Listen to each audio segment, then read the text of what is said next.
近年来，抓获翡翠造假团队的消息层出不穷，但其实，在翡翠这个行业里，类似的事情每天都在发生。人呢，真的就是一个贪啊！有人用牙膏锡纸制作满绿原石，也有人在翡翠里面塞入铅块增加重量，让翡翠爱好者防不胜防。当然，翡翠的造假技术远不止我说的这些。但今天我收到了2位粉丝寄来的4块石头，无一例外，他们都是来自翡翠直播间。其中一位粉丝曾经一度深入骗局当中，他不单单买了这几块石头，还有去别的直播间去玩那个。接下来让我们看看这几块石头。1888，代购费300，总计2188。首先映入眼帘的是一大块红翡，但是很不幸的告诉你，这个红翡有极大的概率是人工烧制的啊。这个虽然是大马坎的，但是从这个晶体颗粒来判断，这个里面的肉质不怎么样啊，就是属于比较新的一个敞口。从表皮来看也是偏红的，这个应该是整个石头丢到灶炉里面。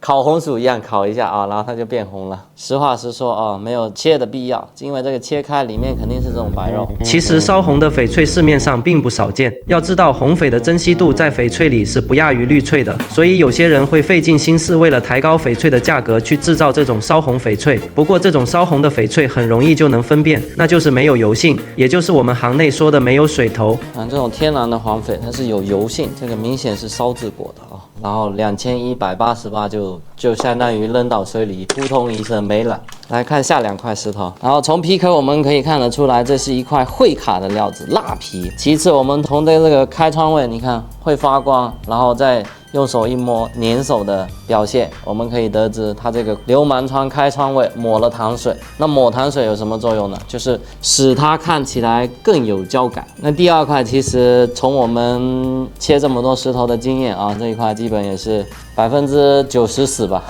应该10%的那个奇迹都不会有啊！1588加上158等于1746，又扑通一声又没了。那我们再看第3块，这个是送的，这个都不要钱的啊！看了也量了1板了啊！这个翠友他本来给我发微信的时候啊，我已经告诉他量了，但是他还是执意要寄，他说要给各位翠友做个教训啊。那这一块也是晶体颗粒满天飞啊，从这个切的一角来看也是大理石。这3块里面最有希望的可能就这一块了，全村的希望都在这里了。那我们等会也给它切一刀吧。那我们来看第2箱，这个皮壳看起来就是比较老的啊，比较紧实的。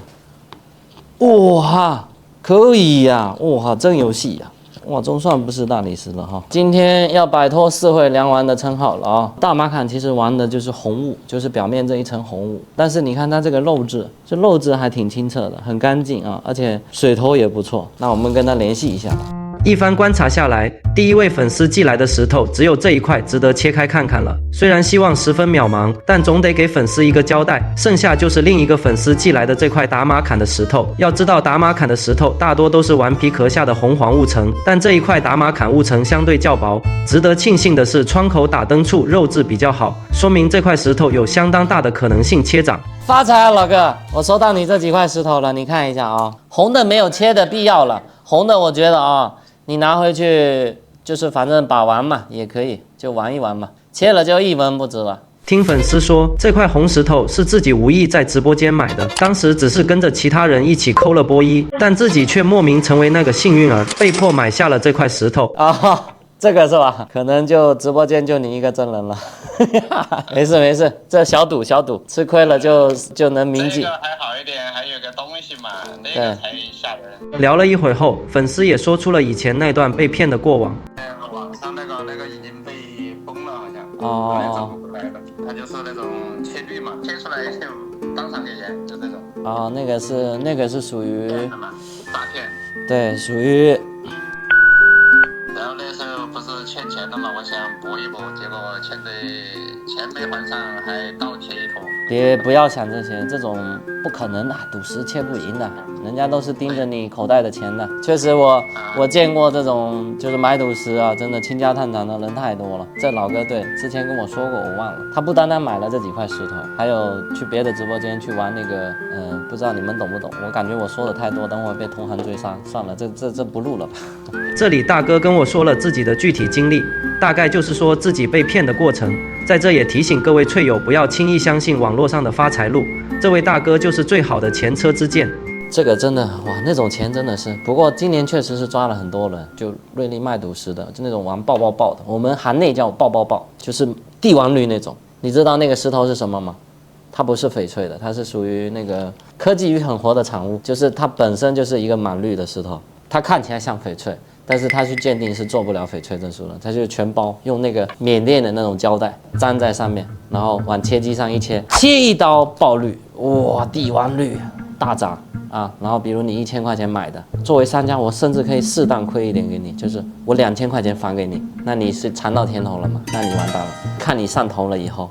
就来一块几十万，就石头更大，比如20万，然后有20个人上车，一个人1万块合车嘛，一切那完了2年，但应该也不像我说的这么少啊，应该20万的石头可能就3、5个人合吧，比如5个人合，一个人4万，投资4万来切这块石头，然后一切全垮，然后最关键的点是什么？那5个人里面可能只有你一个人是真人，其他都是他们自己的人，丧心病狂的啊！这东西感觉讲了也不好，之前都有同行来找过我麻烦，反正这种得罪同行的事太多了，现在都不敢说了。这个老哥也回消息了，那我们跟郝大哥沟通过了啊，我郝大哥说让我全处理啊，好吧，走吧，今天终于能当一回掌王了啊，这块臂掌。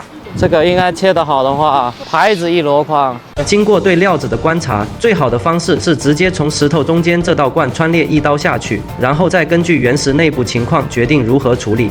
来，终于切完了啊！那我们来看看第一块啊，会卡的。哎，其实漏画的还不错哦。你看那个漏质，它算是细腻的，就是这个纹裂，这纹裂太多了，用处不大。会卡果然是不能切啊。哎，这个漏质还是不行啊，这个黄雾是挺漂亮的。那你看它这个还是有黄雾的，只不过这个雾层比较薄，但整体来还是不错的。它这个漏质有点像那种微料，灰的微料，但其实算有种水，就看它多少钱买的啊。如果价格不贵买的话，那还行，那算大涨啊。这个好大哥就买了3块加烧红那块石头的老哥啊，应该是亏麻了。他包括他之前玩那个杀什么盘的啊。也亏了好几万，这个石头也没什么太大的用处。像这种密密麻麻的纹裂，你说它做牌子也不行，压珠子它这个种子又不太够，所以没有太大用处啊。最好的结局就回去拿着当摆件。这一块的话啊，我们预测是牌子一箩筐，并没有让我们失望啊。就是里面的肉质确实有点像微料，那这种有点偏灰啊。这个老哥应该大概率要做货，所以我们先跟他沟通一下。随后我请来一位大师商量该如何进行下一步操作。现在我们打算先切一个无饰牌，看看效果。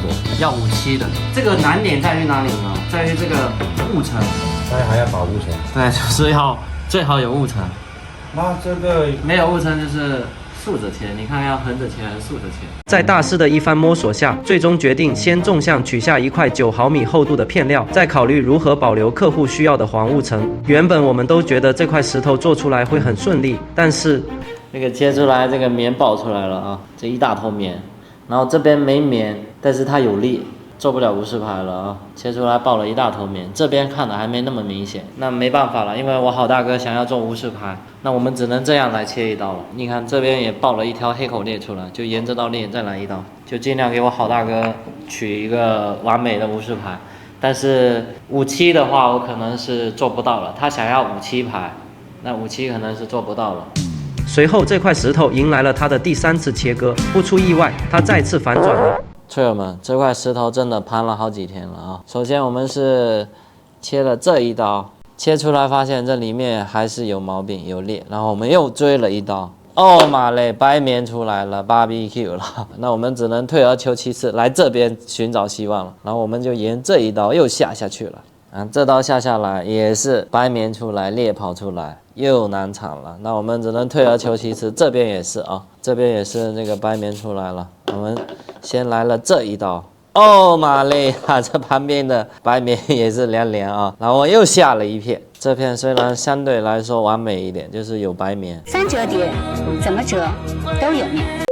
这就取出来了我们今天的主角啊，2片无饰牌。然后我们现在是准备把这一片啊，这片算是货头，因为它有黄雾，包括这个开窗的地方，雕一个仿古的无饰牌，因为实在是无能为力了。你想取个完美的5、7牌或者4、6牌，真的是很难啊。我好大哥也说全给我处理啊，我们到时候打算这个当面设计一些花纹。然后这里面因为肉质的话就没有那么好看，肉质稍微再给它修一下。这块石头可谓是一波三折，跌宕起伏。本来以为大涨了，结果可能还是凉凉了。还是那句老话啊，赌石需谨慎，不如买排骨。在历经一系列的跌宕起伏，我们跟粉丝说明了情况，与粉丝沟通设计之后，这块石头也迎来了它最后的蜕变。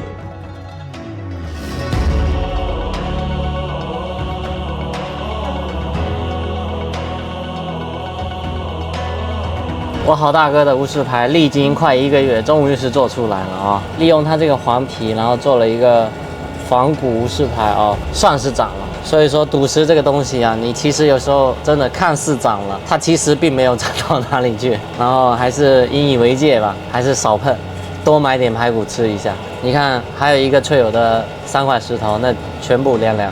好多这种翠友啊，可能就是娱乐一下吧，消毒怡情，但是还是少碰为好。这真的是算运气好的。